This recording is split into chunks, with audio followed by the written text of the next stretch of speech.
Olá pessoal, meu nome é Grace Barros, sou analista judiciária psicóloga no Tribunal de Justiça de Pernambuco, lotada na Vara de Violência Doméstica e Familiar contra a Mulher na cidade de Petrolina.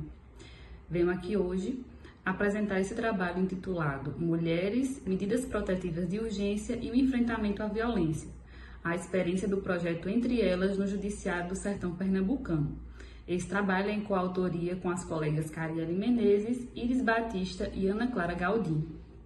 Bom, nosso trabalho ele se refere ao projeto intitulado Entre Elas, o qual se caracteriza como uma intervenção em grupo com mulheres com medidas protetivas de urgência concedidas.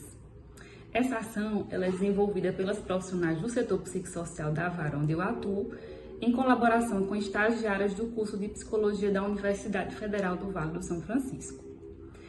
O projeto tem como objetivos prestar informações quanto aos direitos das mulheres relacionados à violência doméstica, fornecer subsídios para a identificação de situações de violência doméstica e dinâmica do ciclo de violência, viabilizar, mediante a compreensão dos fatores de risco de reiteração, a tomada de decisão de forma segura quanto à permanência ou revogação das medidas protetivas e favorecer o uso apropriado dessas medidas de proteção de modo a contribuir com o funcionamento adequado dos procedimentos legais.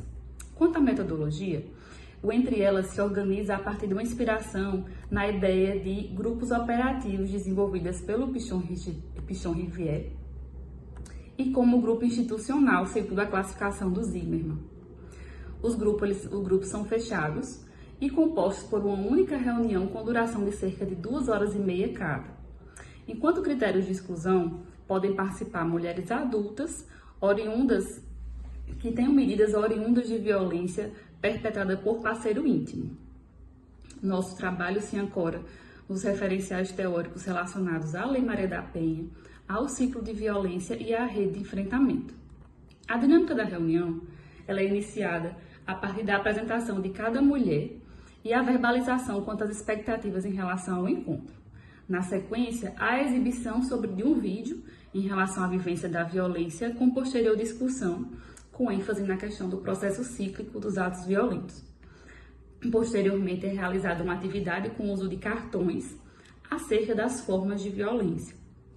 Logo após, ocorrem esclarecimentos sobre o funcionamento das medidas protetivas e a apresentação dos equipamentos que compõem a rede de enfrentamento do Estado e município.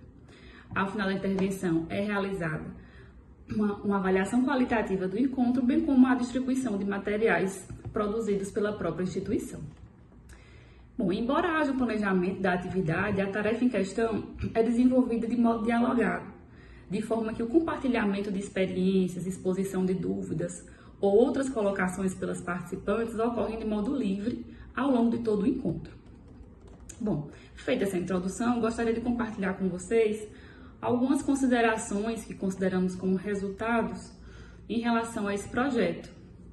A primeira delas tinha a ver com o atravessamento de demandas relacionadas ao cuidado à casa e aos filhos, que se fez presente e sinalizou para a gente a necessidade de adaptações no formato dos grupos, de modo a ser coerente com a disponibilidade desse público. Então, a exemplo do ajuste do horário, para que além de não coincidir com o trabalho externo, fosse em momento que a criança estivesse sob os cuidados de terceiros, ou quanto à construção de um ambiente no próprio fórum que acolhesse a presença desses infantes ou ainda acompanhantes que viessem ajudar essa mulher, por exemplo, a mãe, irmã e filhas, geralmente mulheres. Outro ponto é que durante as discussões sobre as formas de violência foram apontados danos oriundos da exposição reiterada à violência doméstica em relação à violência psicológica principalmente, como principais repercussões: sentimento de culpa, vergonha, alterações no sono e ideação suicida. A referência ao questionamento pelos requeridos sobre a sanidade mental das ofendidas para a desqualificação e confusão psicológica destas também foi citada.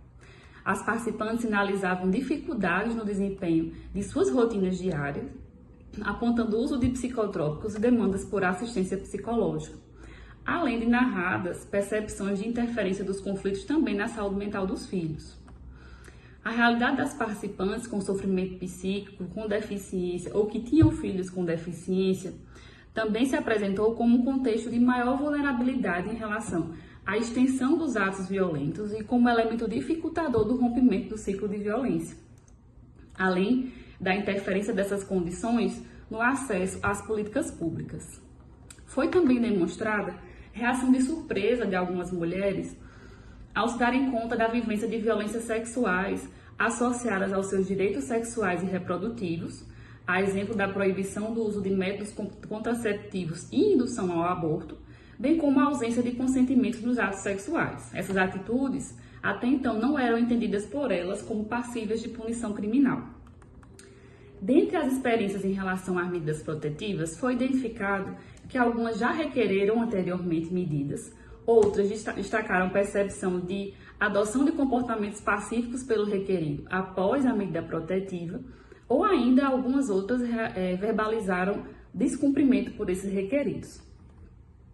Sobre os sentimentos associados às medidas, a maioria das participantes referiu alívio diante da informação do deferimento. Houve demonstração de postura ainda de ambivalência das mulheres, ou seja, ao mesmo tempo em que a concessão da ferramenta suscitava segurança, havia de modo concomitante a convivência com o sentimento de medo pelo receio de retaliação. Ressaltaram que o temor de que determinações não fossem suficientemente seguras ou suficientes para resguardar sua integridade física, bem como dos filhos. E isso decorria muitas vezes na alteração da rotina dessa mulher. As principais dúvidas acerca da ferramenta de proteção foram diferenciação entre medida protetiva e ação penal, situações que configurariam como descumprimento, questões relacionadas à esfera civil, por exemplo, imóveis, em relação à visita dos filhos, regularização de guarda, prazo de validade e meios de requerer a prorrogação das medidas. O retorno apresentado pelas participantes ao final dos encontros foi composto de avaliações positivas. Segundo as requerentes, o contexto de compartilhamento das experiências propiciado pelo projeto favoreceu o acolhimento por meio do apoio pelas demais mulheres. As participantes referiram que, dada a natureza das violências, é comum a sensação de solidão e sentimento de vergonha de conversar sobre o assunto com outras pessoas, tanto pela autoculpabilização como pelo receio de julgamentos sociais. A construção dessa rede de afetos foi identificada também através das demonstrações de empatia e encorajamento entre as próprias mulheres durante os encontros. Bom, partindo para as considerações finais, destacamos que o desenvolvimento do projeto entre elas aponta como principal resultado sua caracterização como ferramenta de potência no favorecimento do protagonismo das mulheres atendidas, as quais sinalizaram fortalecimento e postura ativa a partir da dinâmica de identificação e coesão grupal. A apropriação das informações referentes à violência e procedimentos das medidas protetivas de urgência denotou a possibilidade do exercício de cidadania e acesso efetivo aos direitos desse público, bem como a reflexão acerca do contexto das relações de gênero implicadas no fenômeno da violência doméstica. A atuação nessa matéria trouxe como imperativo a ampliação de intervenções pelo Poder Judiciário, que extrapolem a rotina burocrática e possam alcançar as jurisdicionadas de modo compatível às demandas de sua realidade concreta. Bom, ainda com o desdobramento da atividade, foi evidente a necessidade da articulação com a rede, com o intuito de abarcar a demanda da escuta apontada pelas participantes. Ao reconhecimento dos limites da seara judicial para o desenvolvimento de intervenções dessa natureza, ao passo que é vislumbrada a oportunidade de conexão com os demais equipamentos do Poder Executivo para a viabilidade de construção de espaços de cuidado e compartilhamento de experiências entre as mulheres. Muito obrigada.